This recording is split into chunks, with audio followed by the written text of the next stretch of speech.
தலையெழுத்து என்று ஒன்று உண்டா? வேதம் என்ன சொல்லுகிறது? தலையெழுத்து என்று ஒன்று இல்லவே இல்லை. தலையெழுத்து என்று நினைத்து ஏமாற வேண்டாம். நம்மை உண்டாக்கின தேவனிடத்தில் தலையெழுத்து என்ற சட்டமும் இல்லை, அப்படி ஒரு திட்டமும் இல்லை. ஆகையால் தலையெழுத்து என்ற நினைப்பில் இருந்தும் யோசனையில் இருந்தும் விடுதலையாகி வெளியே வாருங்கள். ஏனென்றால் ஒவ்வொரு மனிதர்களும் தங்கள் தலையெழுத்தை நிர்ணயிக்கும் அதிகாரத்தை தேவன் மனிதர்களிடத்தில்தான் கொடுத்திருக்கிறார். எப்படி? ஏசப்பா வழியில் வாழலாமா, இல்லை உலகம் போகிற போக்கில் வாழலாமா, இப்படி தீர்மானம் எடுக்கும் பொறுப்பை தேவன் நம் கையில்தான் கொடுத்திருக்கிறார். நம்முடைய தலையெழுத்தை நாமே தீர்மானித்து கொள்ளும் அதிகாரத்தை தேவன் நம் கையில்தான் கொடுத்திருக்கிறார்.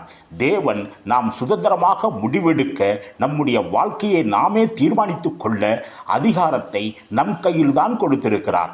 நாம் தான் ஏசப்பாவின் வழியில் நல்ல வாழ்க்கை வாழலாமா, உலகத்தின் வழியில் கெட்டுப்போன வாழ்க்கை வாழலாமா என்று நம் வாழ்க்கையின் தலையெழுத்தை நாம் தான் நிர்ணயித்து கொள்ள வேண்டும்.